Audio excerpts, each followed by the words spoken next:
Hola, bienvenidos de nuevo a Solo en la Ciudad. Quiero empezar con una pregunta muy simple, pero a lo mejor incómoda. ¿Sabes cómo se llama tu vecino o vecina? No el de enfrente, con quien a veces coincides en el ascensor y se dan los buenos días. Me refiero a saber su nombre, saber a qué se dedica, saber si está bien. Si la respuesta es no, no te preocupes, estás en una mayoría muy amplia.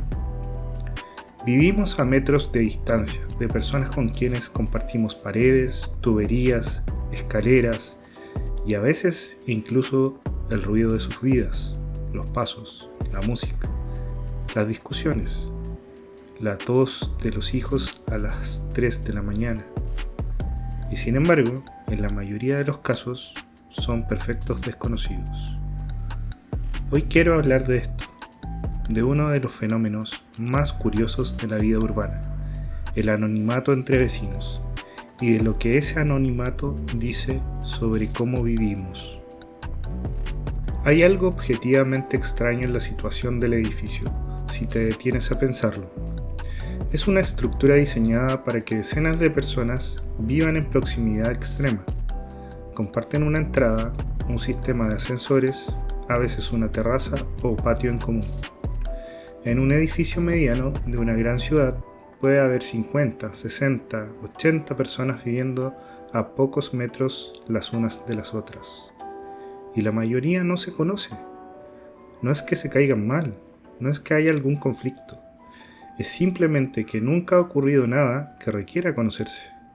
Cada uno entra, cierra la puerta y el edificio se convierte en una suma de mundos paralelos que nunca se tocan. Esto no siempre fue así. Durante la mayor parte de la historia humana, la proximidad física implicaba una relación.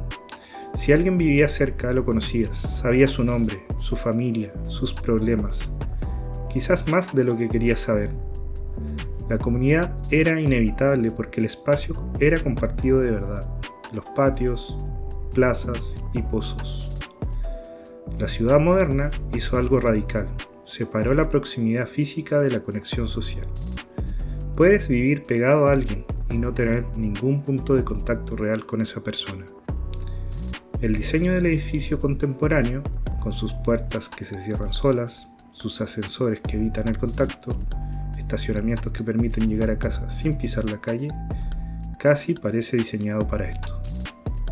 Y hay datos que lo confirman. Estudios en distintas ciudades europeas muestran que más de la mitad de los habitantes de zonas urbanas no conocen el nombre de ninguno de sus vecinos. En algunas ciudades, el porcentaje supera el 70%. 70% de personas viviendo rodeadas de desconocidos. Pero espera, ¿por qué la explicación fácil sería decir que la gente en la ciudad es fría, individualista, o que simplemente no le importan sus vecinos? Yo no creo que eso sea totalmente verdadero. Creo que hay algo más interesante pasando. Y tiene que ver con una norma social muy específica de la vida urbana que casi nunca se nombra explícitamente, pero que todos conocemos y seguimos: la norma del no contacto. En la ciudad, especialmente en los grandes edificios, existe una especie de acuerdo tácito. Respetamos el espacio del otro, no invadiendo su atención. No llamamos a la puerta sin motivo. No iniciamos conversaciones en el ascensor más allá de un saludo. No preguntamos cómo está alguien a quien no conocemos. Miramos el teléfono mientras esperamos para no crear situaciones incómodas. O vemos el espejo del ascensor. Esta norma no es crueldad, es en cierta forma una adaptación. En una ciudad de millones de personas, si te relacionaras de verdad con todos los que tienes cerca, sería imposible funcionar. El anonimato es también una forma de protección. El problema es que esa norma, que tiene sentido en el metro o en la calle, la hemos trasladado también al edificio donde vivimos. Al espacio donde en teoría no somos transeúntes anónimos, sino vecinos con continuidad. Y hay otro factor, el miedo a la incomodidad.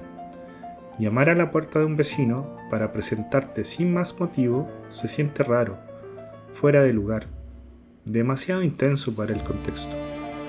La mayoría de nosotros no lo haría aunque quisiéramos, porque no sabemos muy bien cómo se hace eso en el mundo adulto sin que parezca extraño.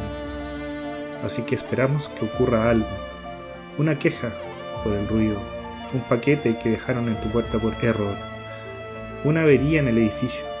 Y si no ocurre nada, no pasa nada. Lo curioso es que cuando sí ocurre algo, cuando hay una inundación, un apagón, una emergencia o un temblor muy fuerte, los vecinos de repente se hablan, se ayudan, se presentan y muchos piensan, oye, esta gente es bastante agradable, ¿eh? ¿Por qué no lo hacemos más seguido? Y luego vuelve la normalidad y vuelve el silencio.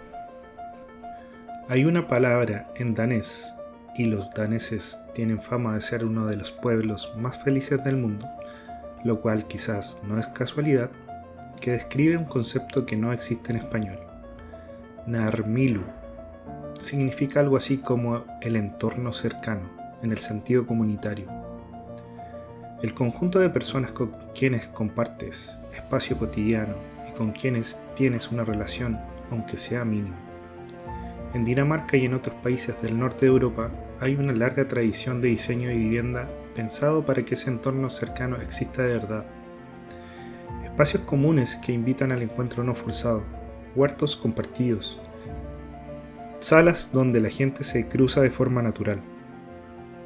No hace falta mudarse a Dinamarca, pero sí creo que vale la pena preguntarse qué se pierde cuando ese entorno no existe. Se pierde en primer lugar una red de seguridad muy básica, alguien que note si llevas días sin salir, alguien a quien llamar si hay una emergencia pequeña, alguien que recoja un paquete. Cosas menores que sumadas hacen que vivir en un lugar se sienta menos frágil. Se pierde también algo más difícil de nombrar, la sensación de pertenecer a algún sitio, de que el lugar donde duermes cada noche es tuyo no solo en el sentido legal, sino en el humano. Que hay gente que sabe que existes. No estoy diciendo que haya que hacerse amigo de todos los vecinos, ni que el edificio tenga que convertirse en una comunidad intensa. Estoy diciendo que quizás hay algo entre el anonimato total y la intimidad forzada. Un punto intermedio donde la gente se conoce por el nombre, se saluda de verdad, sabe aproximadamente quién vive detrás de cada puerta. Y que ese punto intermedio que parece pequeño cambia bastante cómo se siente vivir en una gran ciudad. Gracias por escucharme. Hasta la próxima.